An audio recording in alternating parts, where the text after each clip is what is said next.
I'm a hair mineral analysis expert. I have a background in functional medicine, and I educate people using HTMA testing to maximize health, erase debilitating symptoms, and gain energy.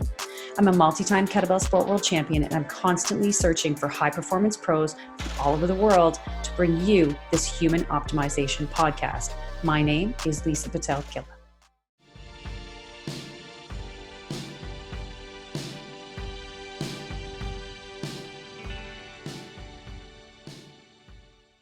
Welcome, everybody, to a brand new episode of the Human Optimization Podcast. And I'm so happy to announce that we have Jason Earle again with us. So if you haven't watched our first episode that Jason and I chatted, you have to watch that. We'll do a very kind of quick little recap. I'm going to get Jason to introduce himself again because he has such an amazing story. You have to hear this. And if you haven't seen that first episode, make sure you head to my website or YouTube channel and check that out. So Jason Earle is a man on a mission. He is an adoring father, an incurable entrepreneur, and an indoor air quality crusader. He is the founder and CEO of 1-800-GOT-MOLD and Mycolab USA, as well as the creator of the Got Mold test kit. And we're going to talk about that at the end so that everybody knows how to figure out if they have mold. And so welcome, Jason. Tell our listeners and our viewers a little bit about yourself. Well, first of all, thank you very much for having me again. It's great to see you. You too. And so I got started in the mold business in the way that I think many people who are doing good work in this industry did through personal experience. And it's not exactly the kind of business that you aspire to get into mold. And I don't believe that there's an academic track that will get you here. This is a multidisciplinary field, to say the least. And it's emerging. It's one of these things that, every day there's something new and exciting, that new tools being created to help us understand the indoor environment better. So I came into this space. I had no business being in this business. Put it that way. I'm a former stockbroker, and I had no business being in that business either at the time because I was so young. But when I finally one day woke up and wanted to do something meaningful with my life, I went backpacking. And I was away for a while, and while I was on sort of walkabout, I was reading a local newspaper. It was in Hawaii, and it was about a story. It was a story about a guy who'd gotten sick from the hotel where he was an employee, and he had suddenly, at age 40 something, developed adult onset asthma, which I'd never even heard of at the time. As well as all these allergies and sensitivities to foods and things that he'd never had a problem with. And it was, for me, it was like a deja vu moment. A light bulb went on immediately, because when I was 4 years old, I suddenly fell ill, lost a lot of weight in a 3-week period. My parents brought me to the hospital. Actually, they brought me to the pediatrician, who said, you need to take him to Children's Hospital. And so the initial workup, based upon family history and the symptoms that I was presenting with, was that I had cystic fibrosis, which is, back then it was a death sentence. Yeah. And my parents cried for 6 weeks while they waited for the second opinion. Fortunately, and evidenced by the fact that I stayed here at 46 years old. Yeah, you're still here. I'm still here, breathing well. I did not have CF. Actually, I had asthma compounded by pneumonia. And when they tested me for allergies, as I mentioned, I tell this in every show because it's just, my dad said I look like a ladybug. My back, they did a skin test on my back, and I swelled up, just a big red swollen oh my goodness, dots all over it. And I tested positive for every single thing they tested me for. Wow. So I essentially lived on inhalers, and but the things I tested for were abundant. I mean, it was surrounded by grass, wheat, corn, eggs, dogs, cats, cotton, soybeans. I grew up on a little farm surrounded by corn, grass, wheat, eggs, dogs, cats, cotton, soybeans, everything. I was surrounded by all these things. Yeah. And I basically, I spent most of my time outside, which seemed to be less problematic. I had no idea. I guess my intuition was on point there. Yep. I spent most of my time outside, and I was always itchy. That was just a chronic thing. And when I was about 12 years old, my folks split up, and the house was sold, and I moved out, and all my symptoms went away. Not immediately, but in very short order. Now to this day, I have no allergies, no known allergies. I've been tested for them, and all the doctors who have referred patients to us over the years find that very interesting. And they almost test me for entertainment purposes. see what comes out of it, right? They're like, Yeah. let's just make sure we didn't make a mistake.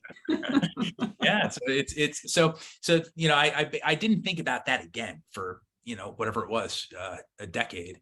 Yeah. And then when I was, after I decided that I wanted to make a change in my career, that landed in my lap. And so I immediately recognized that we had a dampness issue in the house, and I called my father. He confirmed as such, and so that began my curiosity, which is really what drives me about this whole thing, because this is such an emerging field. Like I said, that the curiosity has to be the driving force, and I became curious about not mold per se, although it is a fascinating subject. It really truly is, but the way buildings impact our health.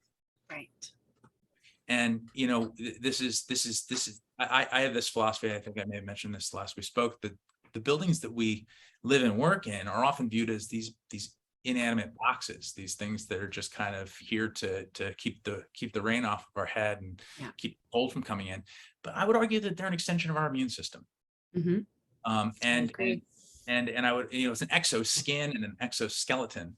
And to disregard the conditions in that building is to say that you should disregard the conditions on your own physical body, right? There's actually a sort of almost a mutualism. The building requires you to maintain it so that it can take care of you, right? There's a real, and the longevity of the building is directly correlated with how well you care for it, right? It's got a birthday, potentially a death day. There's all sorts of really interesting stuff you can play with on that. And when the building gets sick, people get sick too. And when the building heals, the people heal. You can play that one all the way through. But this is something that's hiding in plain sight, as many of our most common ailments are, and the underlying causes of them. But it was that curiosity. I wish I could say that I was thinking those thoughts back then, but of course, this has taken 20 years for me to crystallize them and be able to share them the way we are now. But it got me interested to the point where I came back from that trip and took a job working for a company that was doing mold remediation. They weren't a mold remediation company because they didn't really exist standalone, but they were happening to do it as part of their contract work. And I saw quickly the consumers were getting screwed. And they were using chemicals in lieu of cleaning, and there was no standard back then, so it was just wild west, and people, I think, maybe were trying to do the right thing, but really they were just trying to get paid, and that still exists in this industry. There's still just a dearth of qualified professionals, and even the ones that are qualified, they're hard to find. They're geographically dispersed, and so back then it was very clear to me that there was a space in the industry for a company that would do inspections only, and guide the process, but not be in the remediation business, so as to prevent the conflict of interest. Right. And that began my work, which ultimately became the inspection company 1-800-GOT-MOLD, where through that we've done thousands and thousands of assessments, and in that process learn more about not just where mold is and how to remediate it and all that stuff, but what happens to people when they get exposed to it. And then ultimately how to deal with the long-term consequences of that, because it's complicated, and it's filled with lots of counterintuitive, almost contradictions, and also there's stuff that's beyond the air. So there's some things, a lot of stuff for us to dig in and unpack around that today. Yeah, and we were talking a little bit earlier, just with regards to how many symptoms mold can have. We're going to touch on this too. And I actually, for my own story, to add to this, am just getting over detoxing and my body dealing with mold exposure. Because of course, when we were all working from home and things like that, we ended up having a leak in our basement that I didn't know about. And I was there every day, all day long. So I had low exposure for a very long period of time. And I couldn't figure out why I was having certain neuropathy issues, my hypothyroidism was getting worse. All of these things were happening, and I just couldn't figure out why, because nothing else had really changed. And then when we started pulling our basement apart, because we were doing renovations, that's when everything came to kind of a close, when it was like, oh my goodness, this is what's happening to me. But again, a wide range of symptoms. And so, I mean, from your experience, obviously you've seen so many different cases, you've experienced it yourself personally. Let's talk about some of the issues that mold can bring within us. When you say the building is us, you couldn't be more true. Yeah. So I think one of the things that mold does really well is, well, let's go back to what mold does. Its job is to take stuff that was at one time living and turn it back into dirt. That's what it's nature's great recycler. And so it uses lots of different stuff to do that. It uses enzymes to digest, and then it also uses these toxins, which get a lot of media attention, mycotoxins. Mycotoxins, to kill other microbes. It's not intended to harm us, but it's chemical warfare on a microscopic level, and we get caught in the crossfire. In part because we're genetically close to fungi, and so this is where we cohabitate, because we're also in that that we're genetically speaking closer to fungi than we are to bacteria, and so that stuff works on us. But if you think about what mold is doing when it's doing that, it's essentially saying, okay, I'm going to turn this back into dirt. I'm going to use all these tools to digest and to get rid of competition. It's essentially, if you allow that to continue, the first symptom of mold, or the first sign, I should say, is the musty odor. That's the first thing that happens, right? So you have a water damage issue. You got 24 to 48 hours to deal with that before it becomes a mold issue. 72 hours, according to the industry standard, if porous objects are wet and stay wet for 3 days, you have to treat them as if they're moldy, regardless of whether they have visible mold or not. So at that point, things start to smell, and that smell has impact on people that have sensitivities. It has impact on people that aren't sensitive to it. They just may not be aware of it. And if you let that continue to go, what happens is new molds show up, and then eventually at the end, the really aggressive toxigenic molds show up, and because they're at the top of the food chain, they not only they're there to really they're the ones with the nasty weapons, and they're killing everything. They're killing all the other molds, and they're on a mission at that point. So at that point, you've already gotten the email, you've already gotten you got the warning, which is the smell, right? And then the rest of it continues to escalate, and now you got the mycotoxins. And so at that point now, the house can become a real problem for a lot of people. And so I often have this notion that what mold's trying to do is get you to move out so we can eat the rest of the house. It makes you so uncomfortable. It's true. That eventually you go, I'm done, I'm out. And how many people who are listening to the show that have had a mold problem can relate to that, right? So, and I think that's what mold does. I think what mold does is it brings out your latent weaknesses and susceptibilities that are already there.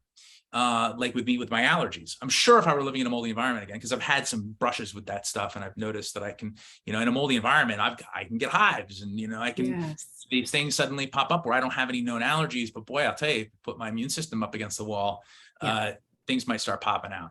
And that's what I see consistently over thousands of inspections going into homes. And by the way, we only did residential. Occasionally we do commercial, but really I've always said that sick little kids don't live in office buildings, so we do homes. And so because of that, and most other companies in our space are the opposite. They'd rather do the commercial work because that's where the money is. I like impact, and I like to see the transformations. And so so watching what people come with, or what they to use a medical term, present with, and then say, okay, well, what are we going to, how does that how do the environmental conditions contribute in either way? What you consistently see is obviously the top, the upper respiratory stuff. That's typical. Hay fever like symptoms, chronic sinusitis is linked with mold exposure, which affects 37 million Americans, asthma, obviously, all those kinds of things. But the stuff that's really nebulous is when you get into the incredible inflammation, the gut stuff that really sends people for a loop, where suddenly they're sensitive to things that have nothing to do with air. And so I really feel like that's where people get frustrated the most, because it doesn't seem to make sense. It's almost like a non sequitur. But what I also see happen here is that there's a lot of the body seems to develop a fight or flight response in many cases to exposure. It's a real threat, and I see a lot of.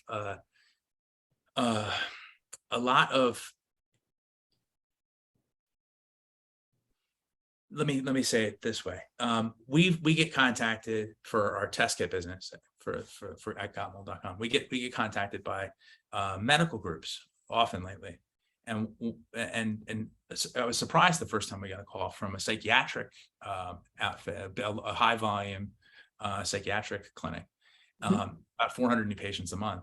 They want to prescribe our test kits to every single new patient because they're finding inflammation as an underlying commonality amongst all of their intakes, with the exception of people that are coming in for relationship issues. And even that they're finding may be an issue. So like mold rage is something that Dave Asprey has said. But that's a thing. It is totally a thing. It totally is. I definitely went through that. I'm very aware of just because of what I do, I'm very aware of that. I'm like, gee, I'm getting upset about things that I shouldn't be getting upset about. Like, why am I so angry? Right. And it was kind of, and then I'm like, something's like, this is not right. It's true. It is a real thing. And the Brown University did a study, Edward Shinasa, I want to say 2010, and it was 6,000 some odd homes, and they self-reported environmental conditions, presence of mold and dampness, as well as quality of life. So, basically, are you on the scale of happiness and despair? Where are you? Yep. And they found a strong correlation between mold and dampness indoors and depression. Yep. Which is unsurprising to me. My own mother committed suicide living in a moldy house. So this does not surprise me at all. Yeah. And looking back at that now, I can't not think that the indoor environment, played a significant role in that, or undoing. Yeah. So you see stuff like that where, and in fact, I just listened to a podcast, and I can't remember the doctor's name off the top of my head, but he refers to depression as an inflammatory disease. And so these things are now these are conversations that are being had. This is exciting stuff, right? And so, but the thing that's difficult is that when you have mold exposure, you may have 5 people living in a house, and they all have 5 different symptom profiles, right? Somebody might not be feeling anything. They say they're not feeling anything. And then you got someone else on the other side that's anaphylaxis, and then there's some sort of smattering of stuff in between where there's no seeming correlation, which just goes to show you that mold sensitivity, or actually whether a building is safe or not, or whether is really an individual biology issue. There is clearly a problem if you've got mold growth in your house. That's unacceptable, period. But how that impacts you is an individual thing. Much like people always send reports to us and say, is this safe or is this not safe? Is this peanut safe? See, it depends on the person, right? That's true. A peanut for one person, one of my sons eats them like crazy. One of my sons, if he touches them, he's going to end up, potentially in the ER. So is that peanut safe? That it really has. Mold is not dissimilar in many ways. The problem with mold is that you live in it, and we breathe 13 to 15 times a minute, which means 20,000 times a day. And so if you're living in it and you're getting that repeat exposure, naked exposure into your lungs 20,000 times a day, especially in the COVID era where we don't leave our house, you're getting an incredibly highly concentrated exposure to these chemicals that are inflammatory. And that inflammatory thing, there's allergic responses, there's inflammatory responses, and then there's this nebulous thing, which really bothers a lot of the people that are the most difficult cases, which is this emotional part. It's and if you say a somatic illness, people will go, it's not psychosomatic. But to say that is to disregard the reality of it. Is that this is many times it's an adrenal response. There's a fear there, and the anticipation of it exacerbates it, and it's the whole thing. And it's not easy to overcome. I mean, I've seen a lot of people do therapies around DNRS with the dynamic neural retraining, things like that, and be able to get their body to stop being on such high alert. But the spectrum of mold illness is so great. And then, of course, it amplifies things like, or there's a correlation there with Lyme disease and other biotoxin-related illnesses. Yes. And so whatever you're bringing to the party, mold's going to make a mess of it. And that's, I think, the message here is that, if you come with a perfect health, you will potentially end up with, if chronic exposure, you could potentially have you could have a chronic illness emerge from it. But if you have something else already, it will more than likely bring it to the surface. Yeah, exactly. And just bring it to the forefront. And then that's when it slaps you in the face and you go, what just happened? There has to be something more than what's going on here. What is that? Right. Yeah. And you're right about the inflammation. Like I feel like, inflammation breeds so many different variations of symptoms. And I mean, especially, some people think they have a common cold. Oh, well, maybe I have outdoor allergies. It's spring, it's fall, you get the runny nose, you've got a little bit of a sinus headache, maybe you've got a bit of congestion, but that very simply can be mold exposure. It doesn't even need to be chronic. It's just something simple, but it happens all the time, and I hear about it all the time. And you're right about, I found that really interesting when you said, I think mold wants to make you move out, because I have so many clients as well where they're like, oh my gosh, now I'm in, especially I feel like in that area of like the Maine area, right? It's a bit damp in that area. It's hard to find places that don't have some of those issues. And so it's like, oh, well, I moved again and I'm finally in a place that's mold free. Like it's a constant struggle. And I'm like, oh my goodness. Like it shouldn't be like that. But again, it's taken them sometimes years to get over symptoms and reactions.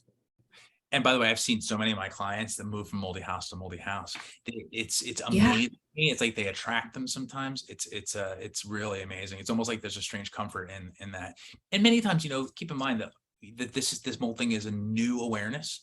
Yeah. You talk to older people, Mhm. and they talk about the musty smell. It's the basement smell. That's just normal. Right. Right. Mhm. And so, mulch mold, wipe it off. It's been here since before us, and it'll be here after. Yeah.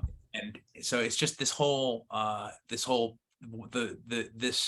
dismissive thing. I think also there is a strange thing, scents are strangely comforting, and we all grew up, or at least anyone who's born in the 70s or 80s, all grew up with at least somebody that had a musty basement, and it was probably your grandparents' house. It's true.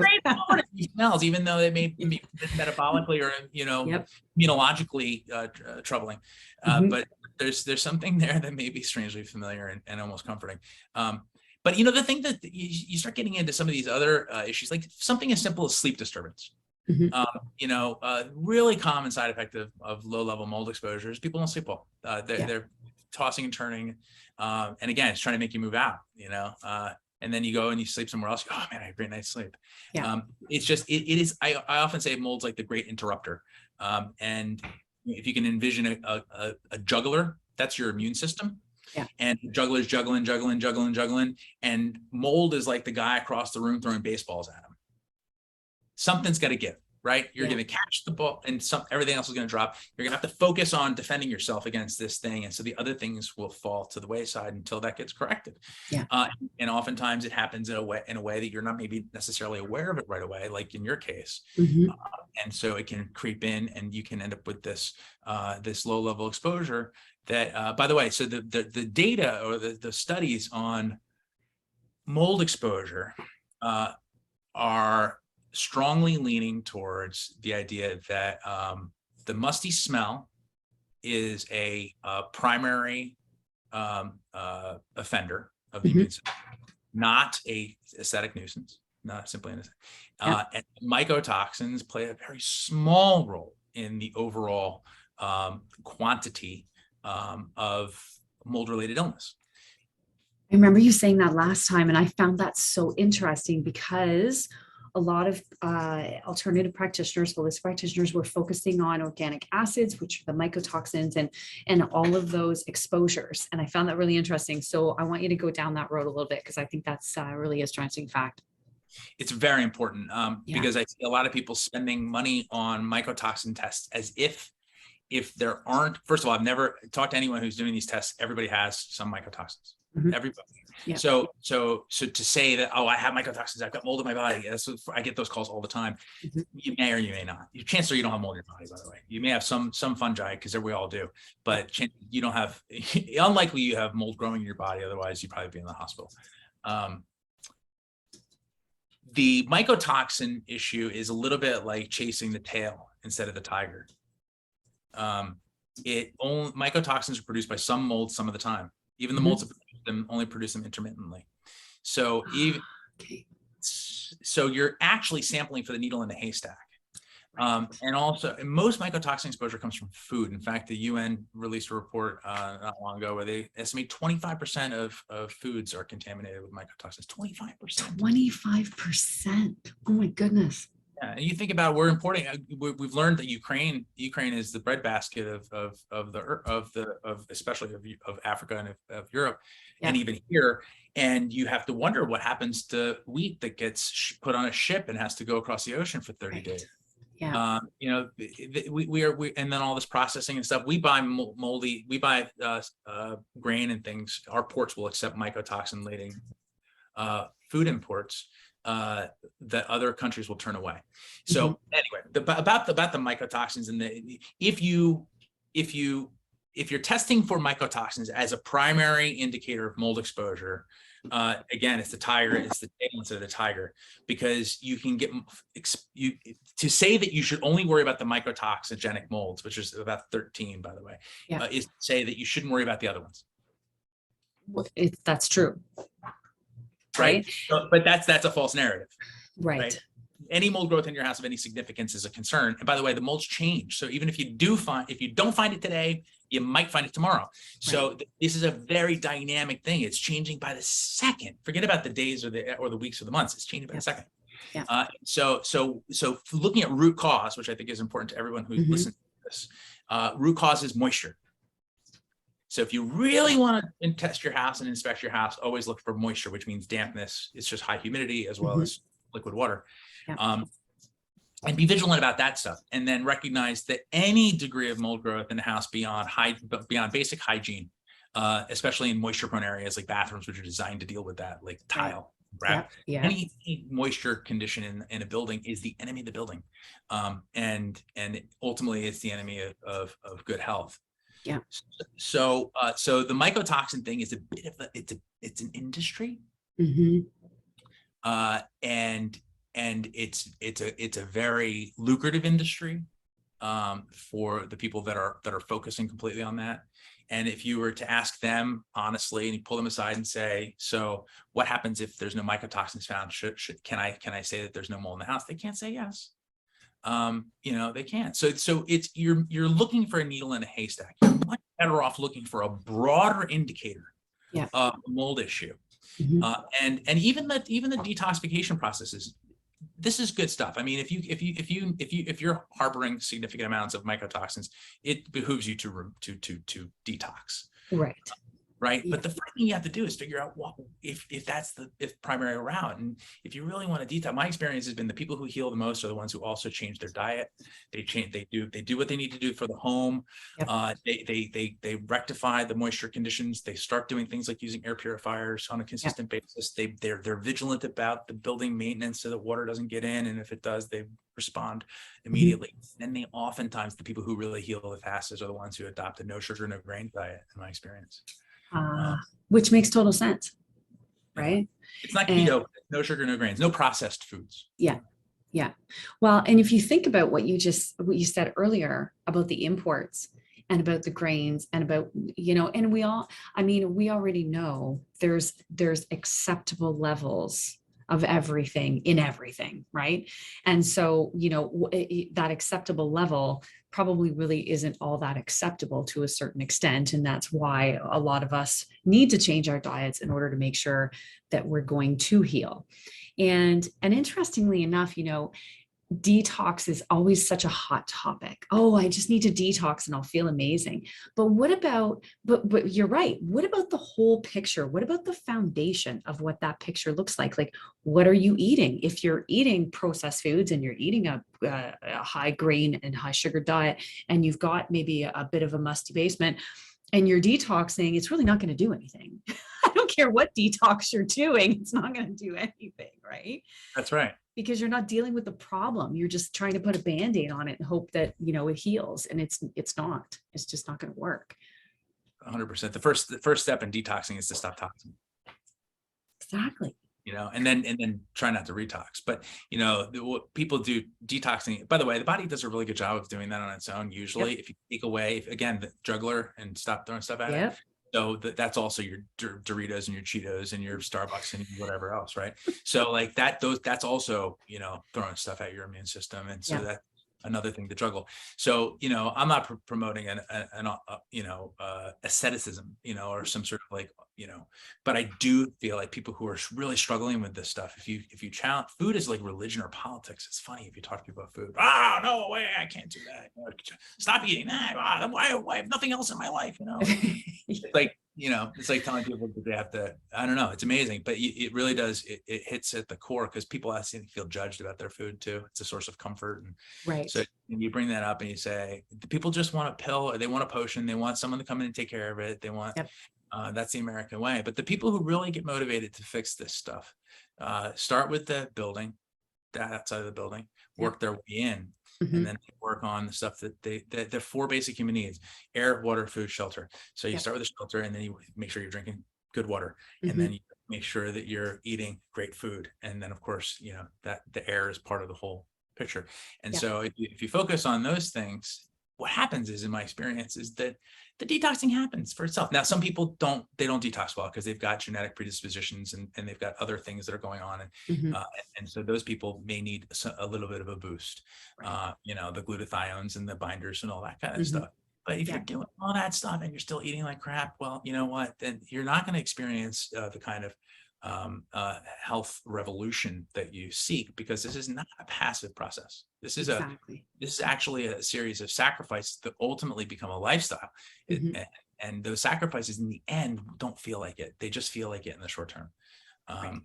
It really is it's a short-term, quote unquote, sacrifice. And then you realize how much better you feel. And you go, why was I doing that? You look back at that and you go, oh, wow, thank goodness I'm free. But all this stuff is inextricably connected. It's almost like the Matryoshka dolls, the Russian doll. You have to look at this from a holistic perspective. And I mean that WHOLE, holistic. And when people do that, boy, I'll tell you, the other things suddenly start feeling better. The joint pains and the things that they had maybe most of their later adult life, suddenly those things are going away, and you realize, wow, I would really. The health, it's a health journey for a reason, right? You never really get there. This is a process of unfolding of new awarenesses and those kinds of things. And I think what mold does for a lot of people is it brings a new level of awareness, something that you shouldn't be taking for granted anyway. 100%. I couldn't agree with that more. And I think sometimes we do, we do just generally take certain things for granted. And that's when it kind of brings things back up in our face and goes, hey, not today. No, now you're going to be aware, and now you're going to realize. And so I want to ask a question, because I think that you're going to have the perfect answer for everyone who's thinking this, because I want to know, is there an air purifier that you prefer over another?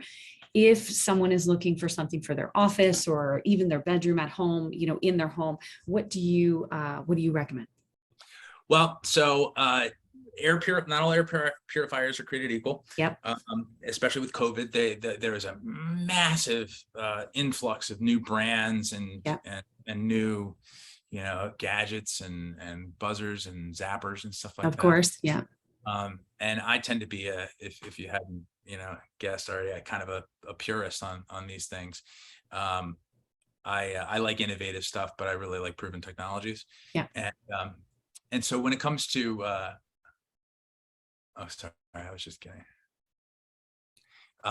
So when it comes down to, I was just texting with Macarena about the show. So she wants to make sure that we're on the call. So anyway, when it comes to air purifiers, HEPA filters are the sort of the answer du jour. Okay. But they're not all created equal in the sense that there's HEPA, and then you'll see true HEPA. Okay. And you have to wonder what HEPA is if that's not true.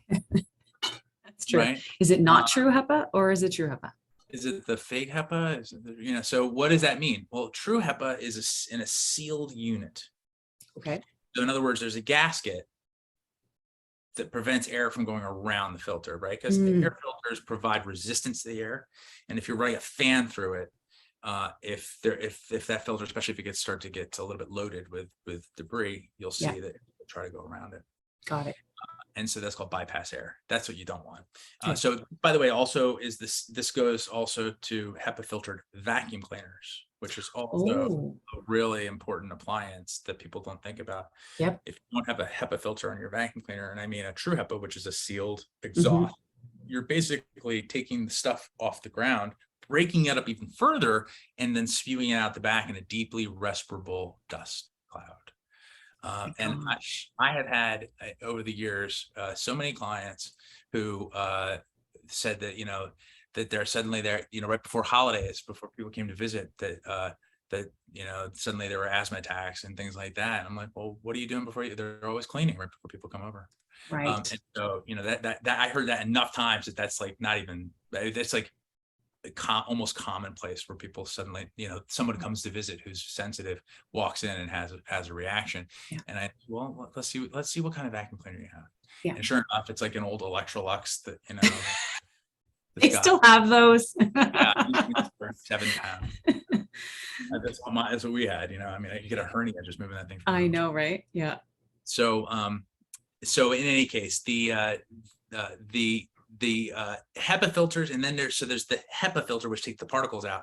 And then there's the other aspect of air quality, which is the gases and that musty smell. Yeah. And the VOCs, which is a whole nother podcast. If you want to talk about the other part of air quality in homes, which is the chemicals in our building products and our finishes and the furniture and all of our stuff and our cleaning products and our personal care products. And then we do all that in a closed, sealed up building because we want to save our energy dollars, right? Yeah. So we end up with this chemical box. And the data on that is really strong too. Put it this way, smoking has gone like this in 30 years, and death related to respiratory illness is like this. And in autoimmune, it's like this. I'm saying for people who are listening, I'm going straight up, right? Smoking is weighted on autoimmune cancers and off the chart. Death related to respiratory illness is up 30% in the same period that smoking is down 80%. So tell me what's going on. My experience is that it is the new house smell, the renovation, all that stuff, which we positively associate to is actually cancer, is actually autoimmune, is actually suppressing. You see, you're more sensitive to molds. It creates chemical sensitivities, all sorts of stuff that we're experiencing as a modern culture. And it's really bad. I mean, I really do think that one thing more than mold is killing us. It's VOCs in our buildings. And so to counteract that, you have to use a filter that can take that stuff out. Yeah. And that's a carbon-based filter. So when you look at the marketplace for filters, the things that you need to look for are true HEPA and activated carbon. And activated carbon. Yeah, and a significant amount of it, not just like a little one that's like a little porous filter that's impregnated with activated carbon that will capture like, a mouse burp, barely, like it's just not. You need like the filter that I always recommended, and I've stopped recommending them because the company has changed quite a bit, but the product is still excellent, is IQ Air. IQAir.com is they make the gold standard. There's no doubt. And they have a plus. It's $1,000. But it will take the gases and the particles out, and I have them all over my house because I've had them for years. That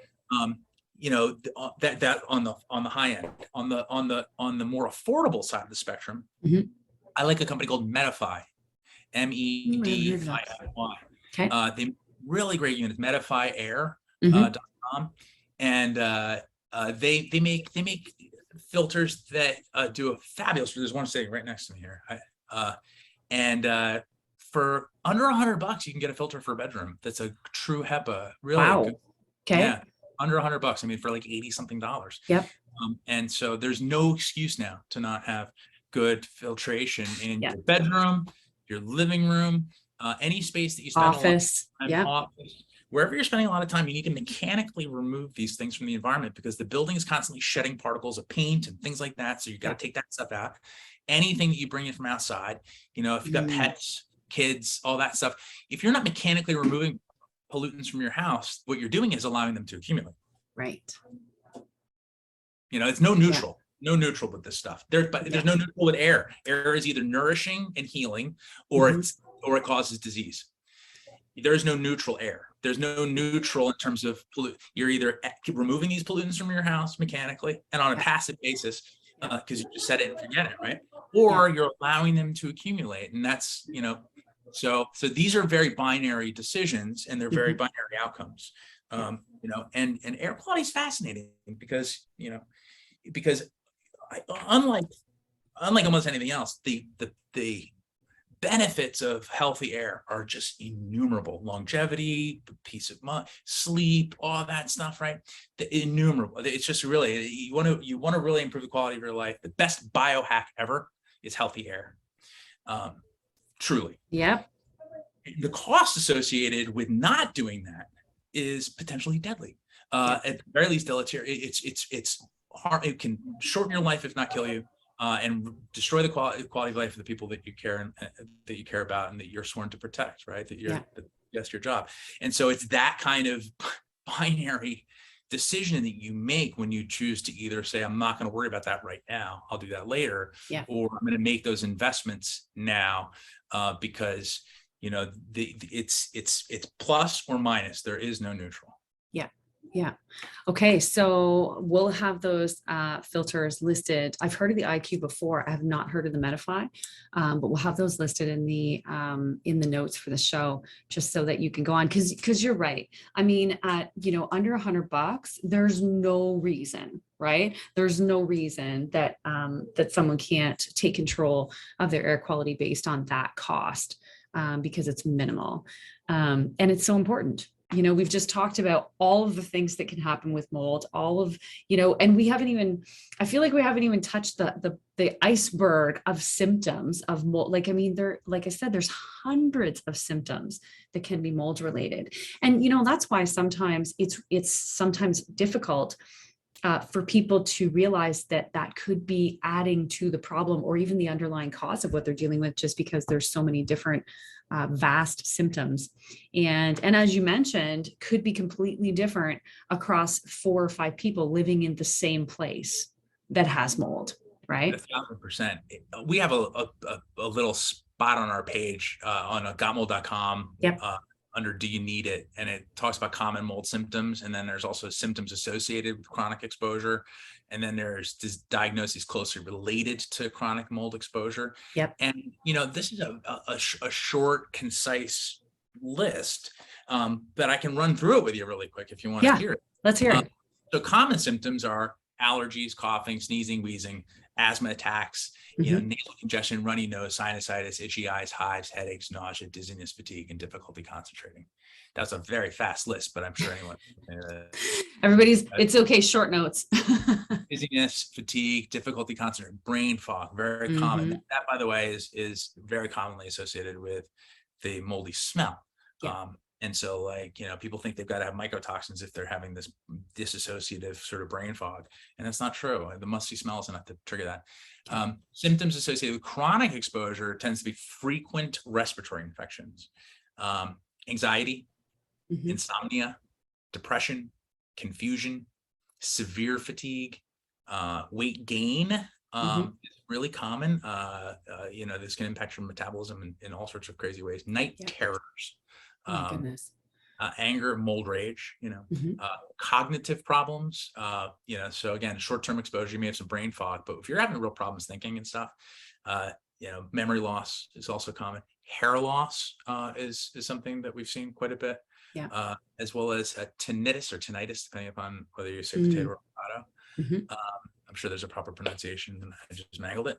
And then the diagnosis is more closely related to this, which means things that tend to overlap are, simple ones like chronic inflammatory response syndrome is the one that was promoted by Dr. Schumacher, former Dr. Schumacher. Yeah.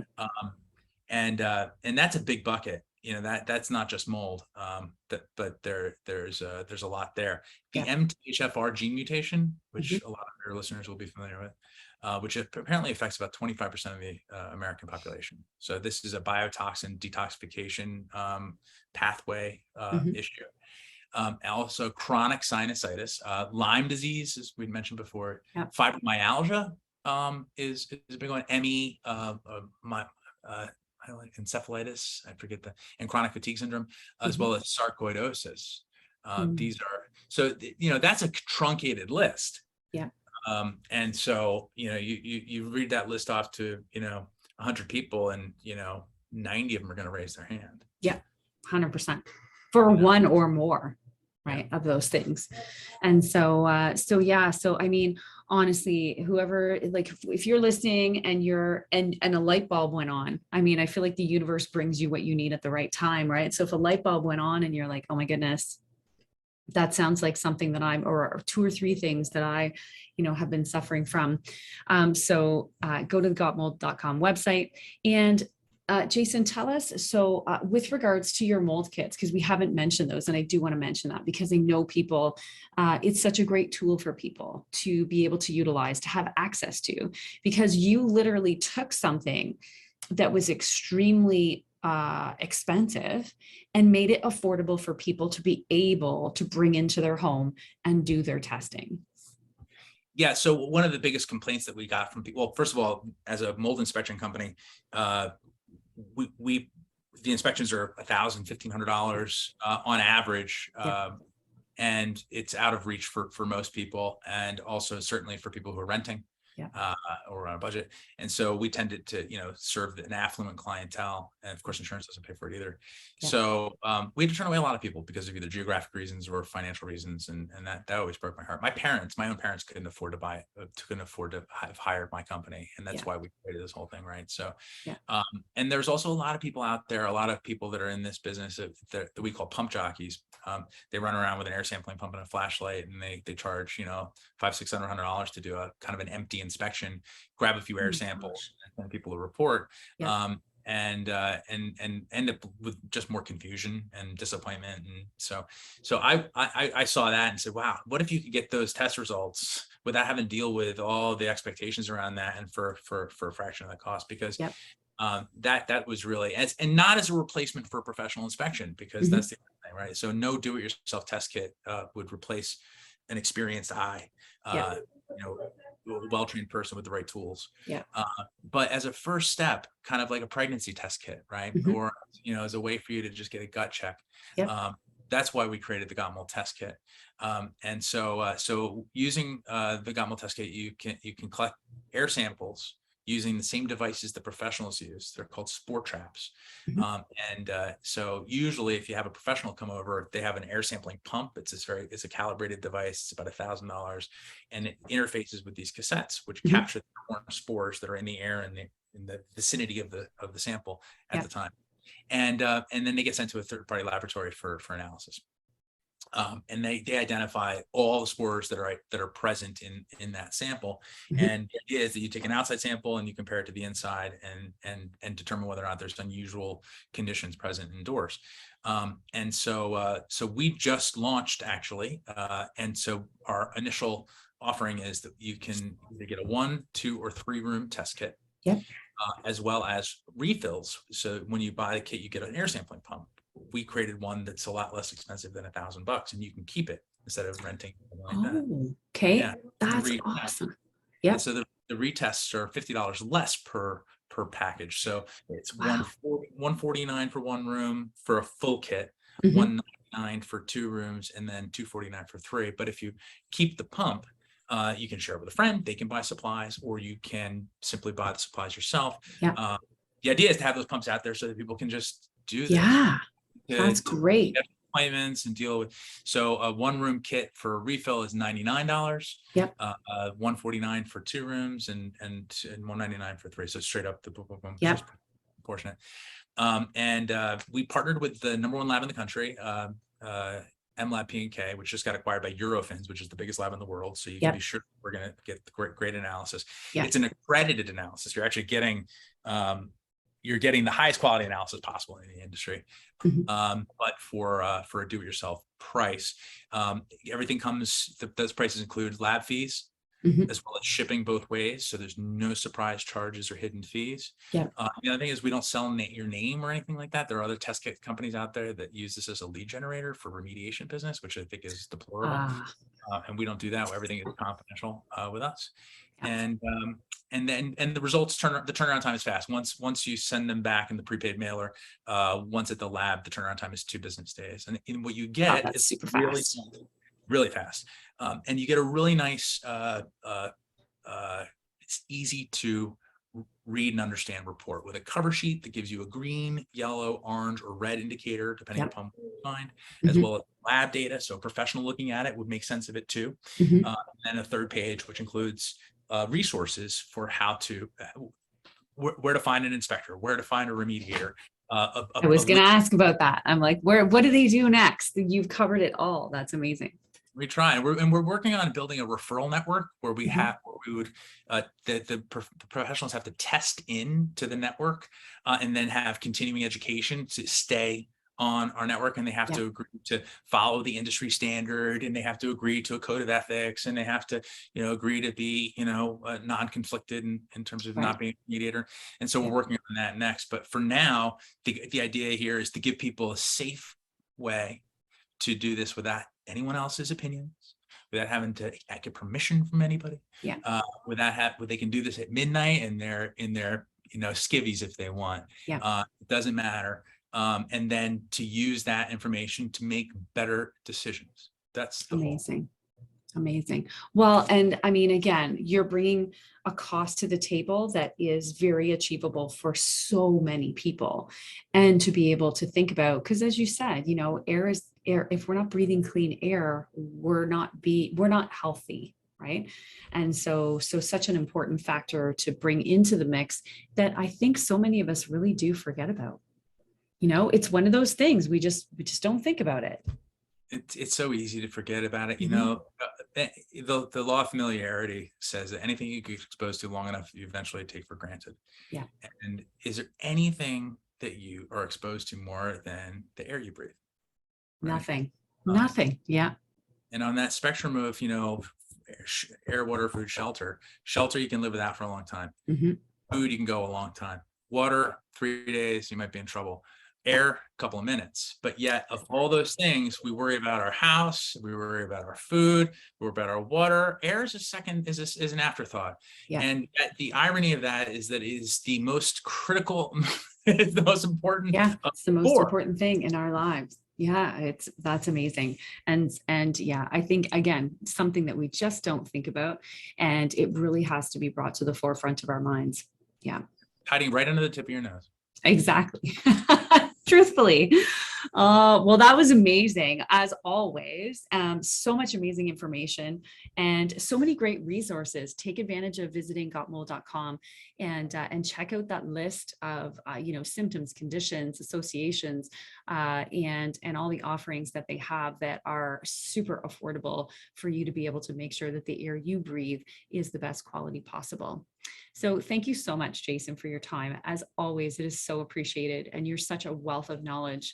And every time I leave with these big aha moments, like, oh my goodness, I can't believe I didn't think about that or this.